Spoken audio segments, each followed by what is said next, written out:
Hey guys, I'm Ali. How's it going?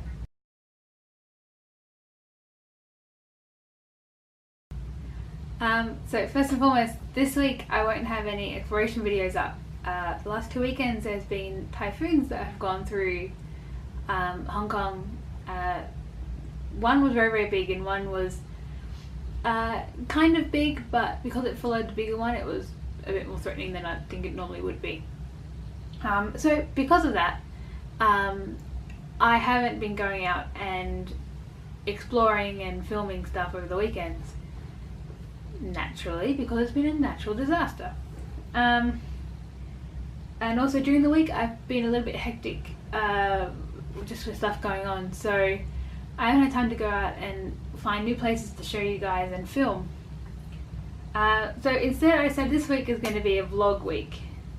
I did say I was going to try and do more vlogs again. The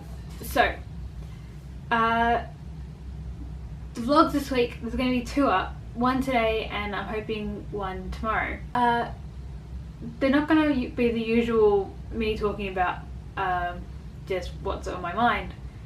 These are going to be in reply to... A friend sent me a link to a blog by the Bird Girls. birdgirls.com, link in the description below. The title of the blog was 12 Reasons You Should Never Become an Expat. Which I thought was a really interesting take on the whole, 10 things I wish I knew before I became an expat kind of cliche blogs. One of the reasons I liked this one was because it was more on the emotional and mental impact of becoming an expat as opposed to the more physical or material based reasons that a lot of other people write in their blogs. So I thought a lot of them were ones that I was thinking of doing anyway, so I thought I would just comment on this blog and share my experiences with the themes that they've brought up. Now, from the title you can probably tell there are 12 reasons in this blog. That would be quite a lot for me to respond to in one video, so I'm going to do this in two parts. So 6 and 6. So without further ado, let's get into it. I do have my trusty notebook here with me, just in case I forget what I wrote down and the little points that I want to make. Okay, here we go. Number 1.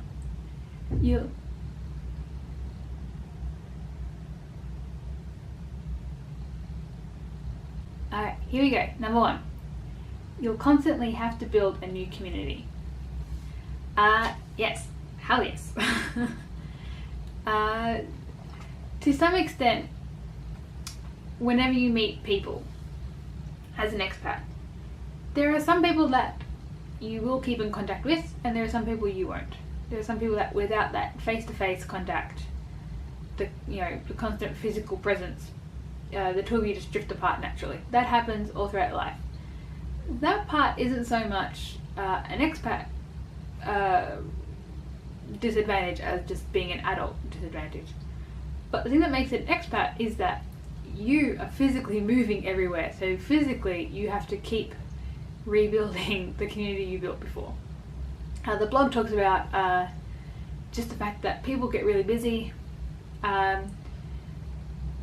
You tend to meet people in certain situations and your friendship is based on that situation, and that there is a large variety of people that you meet while traveling, and depending on the type of person that you've met depends on whether or not that friendship will last long term, moving, what have you. So definitely an expat problem with that. You do still have this problem when you move cities or move to just different places within your own country, but the difference being is that as an expat it becomes a lot harder for you to travel to return to your old community, and without that frequency there's a greater risk of you disconnecting, and there is a lot of repetition in recreating communities if you move around a lot. And even just amongst expats, people get really, really busy. Like, I have a friend here in Hong Kong.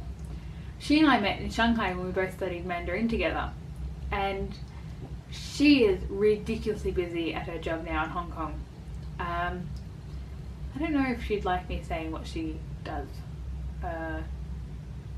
so I might leave that out. I'll leave personal details out. But so I moved here in April, and she and I met very soon after. We met up for lunch very soon after I moved here. I think we caught up for lunch again 2 weeks later, and then since then we've had 4 or 5 planned meetups, either get-togethers, birthdays, just after work drinks, what have you. And she's had to cancel pretty much every single time. I've seen her once or twice since April. One time because I had to collect her spare key from her, and second time was she actually made it out to my birthday and then had to leave early because she had work very early the next day. And she actually made herself sick that she works so much. So she's lovely. She and I very fortunate that she and I met in that situation where, you know, we were just at the same school at the same time, studying the same thing, going through the same struggle with it. And everyone else that I met at the same time, there was about a group of about 7 of us. Just about everyone else from that group I no longer have communication with. Just you know, everyone's kind of moved to different countries now, everyone's doing different things now. That friend that I spoke about and one other have both moved here to Hong Kong, and I've kind of been able to meet up with both of them sporadically. But only this person I spoke about. It'd be so easy if I said her name, but I just want to. I don't know if she'd like me or not, like me too or not. Just purely because they're busy, we just haven't had time to meet up and reconnect in person. But you also meet a very vast variety of people here in a lot of very different situations. Some of them you'll meet studying, some of them you'll meet if you're organised enough to join a sporting community. Some you'll meet, you know, if you go out to bars a lot. Often these people, you'll only be able to have them as part of your community while you're in that situation. So I had friends that I worked with, people who I worked with back in Tokyo who became friends, who just for the fact that I'm no longer there teaching, like working with them, teaching at that school, I don't have anything else to talk to them about because all we ever talked about was the school and work. I think that happens all throughout life. It's just kind of a thing of growing up. Like, there's people that you met when you're at school who you no longer talk to, and you know, you drift apart. I think that's all natural. I think the expat part is that you know that you continually move around and that people are going to come and go, and your situation mainly is going to force you to recreate your community, your support network over and over again. It does sometimes get easier the more you move, but you just got to be aware that you're never going to have the same amount of support each time you move, and you're going to meet different people each time you move and lose contact with people each time you move. Okay, it's just a part of it. Number 2, can't be helped. You're going to be lonely. Yes, absolutely, you're going to be lonely. So when I was in Shanghai, I couldn't work in Shanghai because I couldn't get a work visa in China. And so literally out of the 7 days of the week, so my husband Turtle, he would be working, say, 8 to 7, say 12 hours a day. My husband would be working. So he comes home, we have dinner, maybe have a little bit of time to sit around talking, maybe play a card game, maybe watch some TV together or something, and then we go to bed for 6-7 hours, and then he's up in the morning and goes back to work. When he's not there, I don't have anyone to talk to. All of my friends were either from Frisbee, which I'd go to for an hour on Monday nights, or if I had training on Tuesday, there'd be an hour and a half, 2 hours on Thursday afternoon, and maybe on the weekend an hour or two, depending on what the league format was for that season. That's the only time I would see a lot of my friends, was during that time. And the problem with that is when I see them, they're rushing after work, so there's not a lot of time to sit around and talk to them or meet up before the games. We play the game for an hour, and then everyone's hot and sweaty and tired, and there are some people that would rush back home to shower and then would have something else on, or after a long day at work, some people just don't want to socialise. They've done their socialising quota for the day, so they just go home, and that's fine. I'm not complaining about that. But for a lot of people, for a lot of expats, you're by yourself a lot. And even if you do have friends, like we were just saying before, adults are busy people. Not many adults are just sitting around at home, waiting for life to happen. That just happens to be me. So yeah, you're going to be lonely, absolutely. Again, I think that can kind of happen a little bit even without being an expat. But I think the biggest difference between being lonely as an expat and just being lonely is that if you're in a place where you've grown up, you already have reputation, you already have, a whole life built up around you. And being lonely is often just, a matter of feeling like you can't get out there. Oftentimes that's, something that you battle with yourself, and that happens. But when you're an expat, you have physically removed yourself from that familiarity, from that community, from that life that you've built up. And so what ends up happening is that even if you do put the effort in to go out, to go and see things, to walk around, depending on how new you are to an area and how quickly you can adapt to it, you're going to be lonely without other options for quite a while. And there's only so much that social media can cover.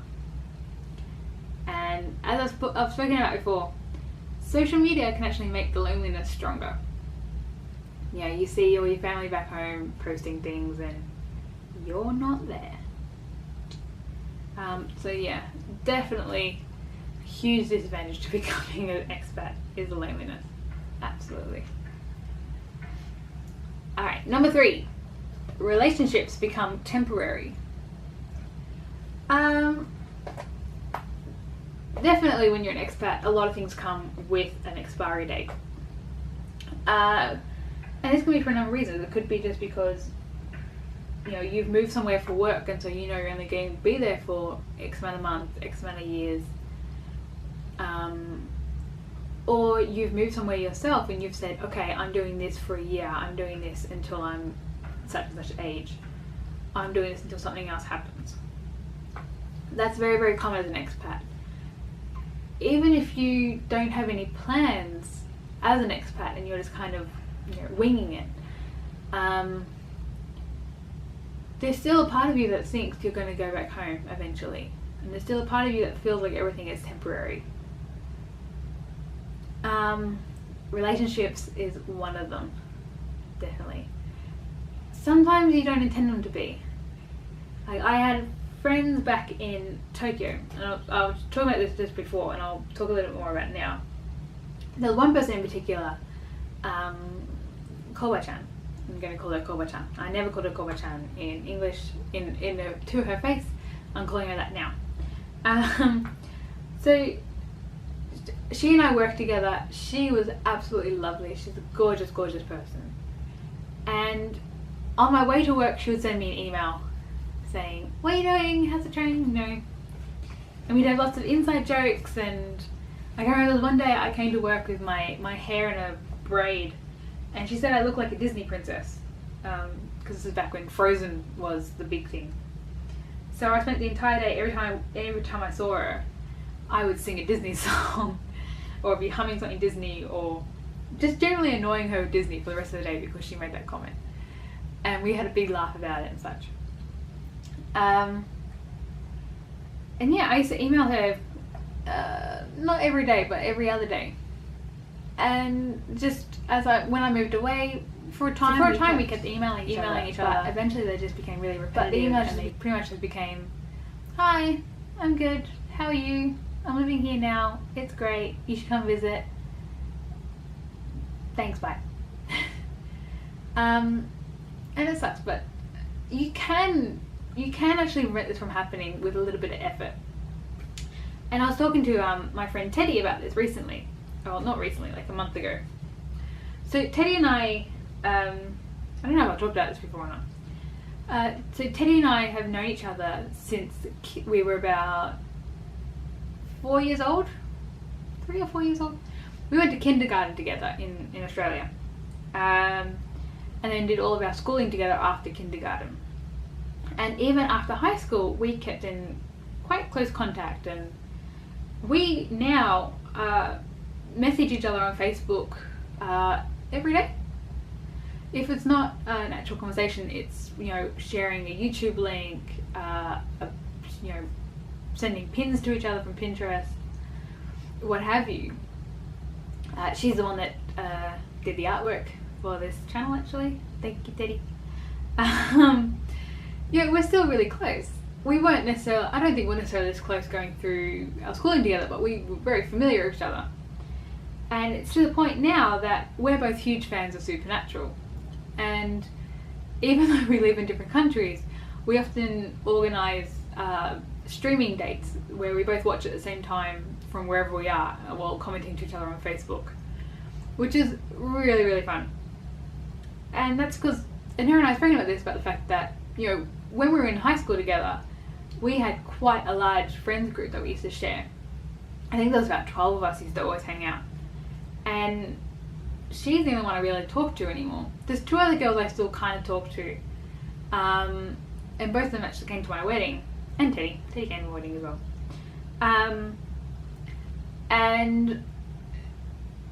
But I don't talk to them every single day, just because I don't really have anything to talk to them about every single day. Every now and again I send Lala a message. Like, I still have a necklace that she gave me when I was 14 or 15. And I wore it the other day, and I realised I was wearing it and remembered that she gave it to me. So I took a selfie with the necklace and sent it to her and was like, I still have this. And like, that's all it takes. And her and I are, you know, we're back to high school kind of thing. But when I come back, when I go back to home, you know, back to Australia for Christmas and such, if I message them, they'll be happy to meet up with me. But there are so many people I've just lost contact with, and I was close to when I saw them every day face to face, but because I moved away and I didn't put the effort in, I just left it and, you know, allowed that friendship to stay temporary. It's sometimes it's something you can control, sometimes it's not something you can control. It just happens. And it kind of feeds into that loneliness a little bit. And the, you know, building the community again and again. But it's a real thing, and it's something that you're susceptible, if you are susceptible, I can't say that word, I hope you know what word I'm trying to say, to being lonely. Being an expat is really not a good choice, unless you really want to face your fear head on and, you know, deal with it. Otherwise, yeah, the loneliness can be really shit if you don't have someone to share it to. You know, well, if you have someone to share it with, you're not lonely. But yeah, I hope you get what I mean.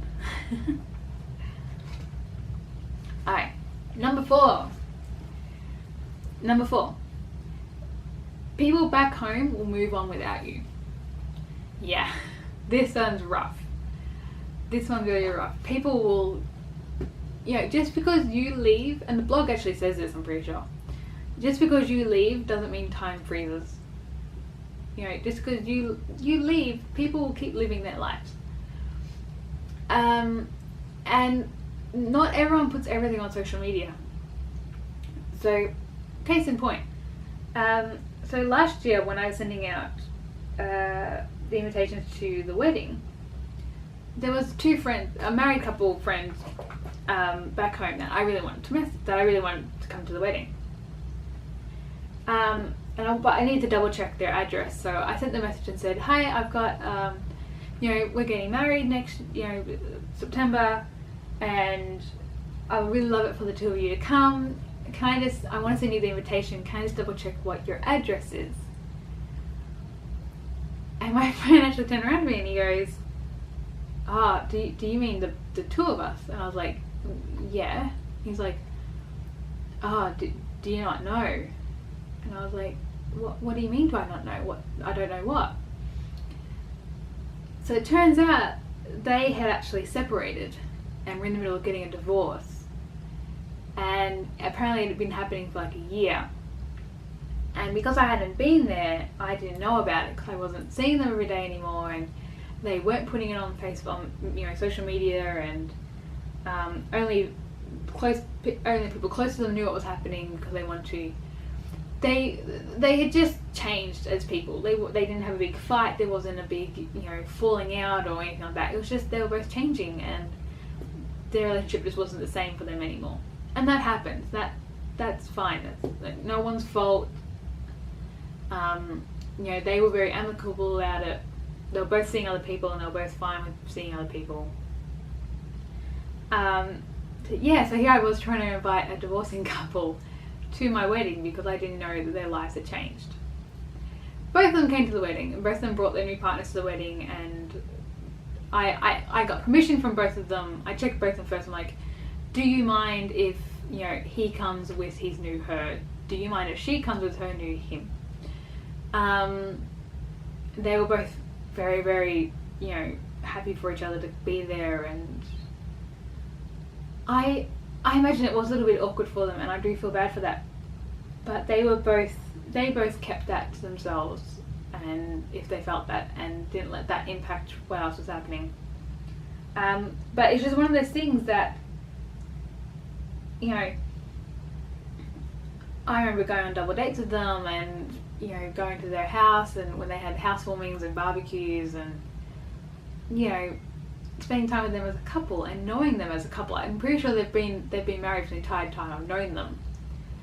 And so the fact that had changed, and it'd been changing for a whole year, and I didn't know because I wasn't there, that's really hard. And it's not just the people that changes, and the blog talks about this as well. Every time I go home, places change. So Melbourne's one of those places that, this week there'll be a cafe in building A. Next week there'll be, it'll be a sushi bar or some kind of secondhand shop or something.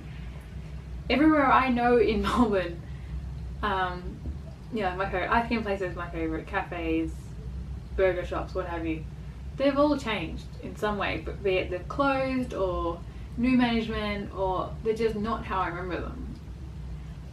That's just part of it.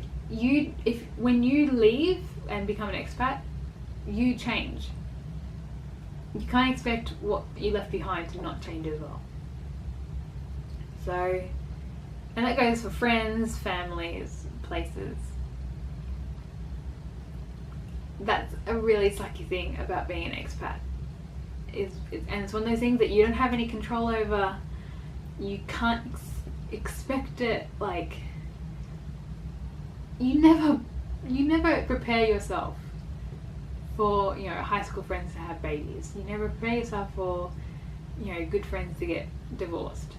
That's a horrible thing to prepare yourself for, but it does happen, and you just have to be prepared yourself to adapt to it, to acknowledge it, and not let yourself feel bad that you missed it. you're going to miss a lot of things because life keeps going.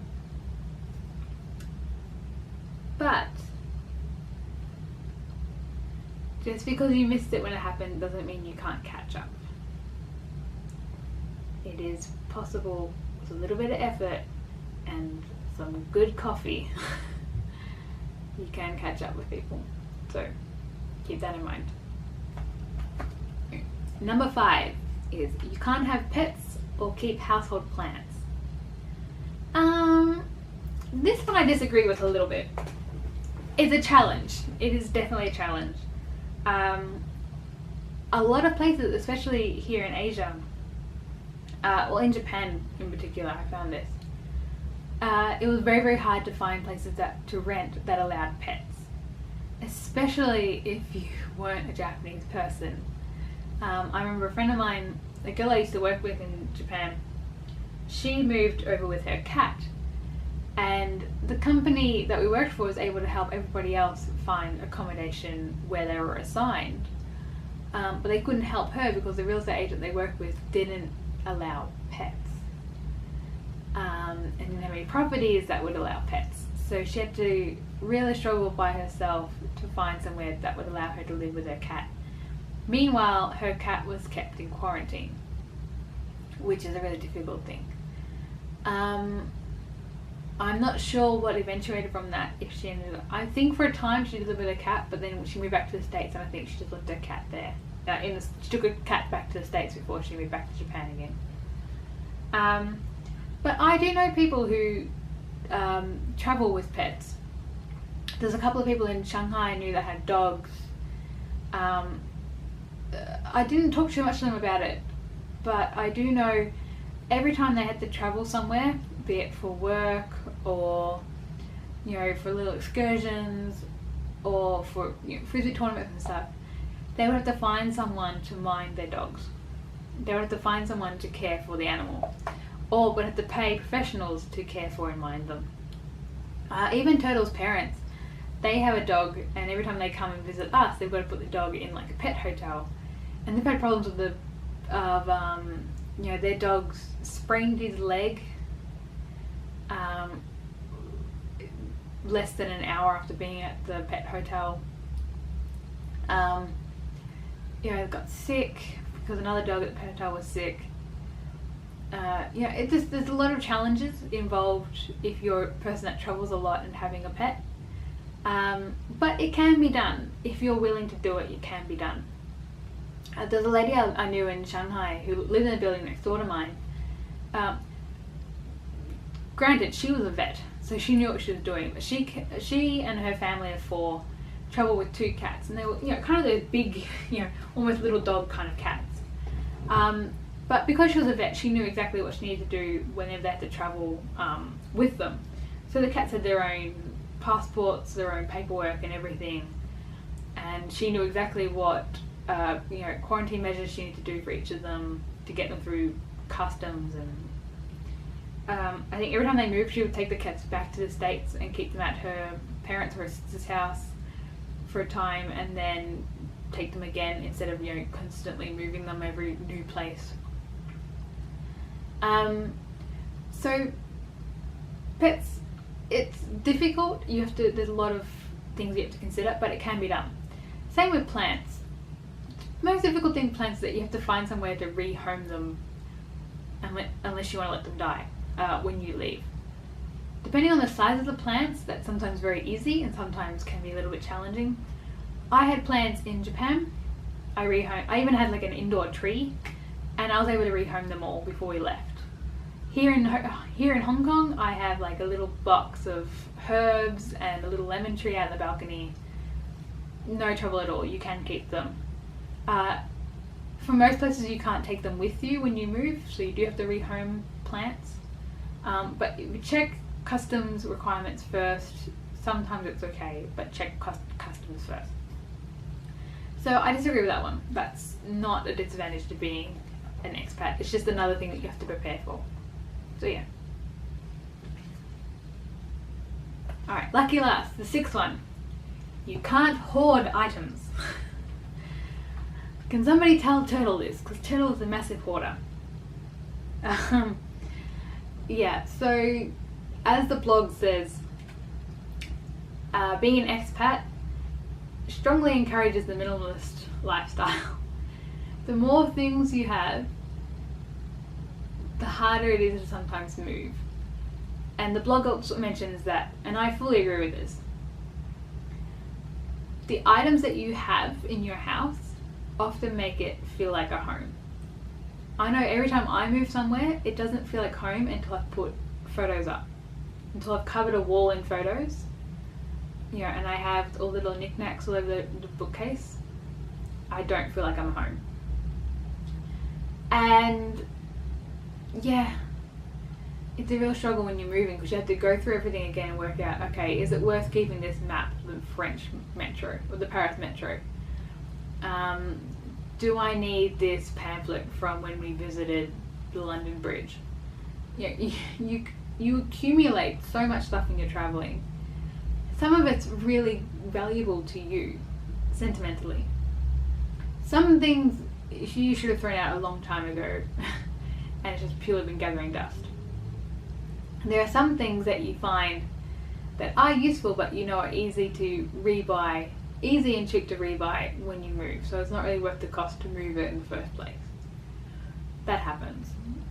I know when we left Japan and we left Tokyo, I had a lot of things because we were planning to stay there for a long time. And when we went to move, they said we could only have 12 boxes, and we weren't really told how big the boxes were and stuff. So I was very, very harsh in getting rid of a lot of stuff, especially kitchen utensils. Because I'm like, kitchen utensils you can generally buy everywhere. We found that we didn't need to get rid of these things. But yeah, then we found that and got rid of other things, and especially books. Even if you're not someone that reads a lot, you end up getting a lot of books when you move around.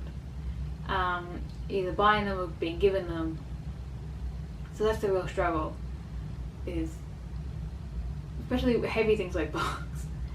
But yeah, you can't hoard things. So if it's not important and doesn't serve a purpose other than making your house feel like a home, you have to get rid of it. Like, it's very often it's not a choice. There's only so many boxes of stuff you can leave in your parents' garage. Trust me, they start getting angry after a while. So yeah, it can get really difficult at that stage. Alright guys, so that's the first 6 points from this blog. Please check it out. I'll put the link in the description below. Let me know what you think about the points in the blog and what I've spoken about today, my responses to it. I will try to get the second half of this out by tomorrow or Friday, if I can. Alright, that's all from me. Don't forget to like, comment and subscribe. And I'll see you guys later.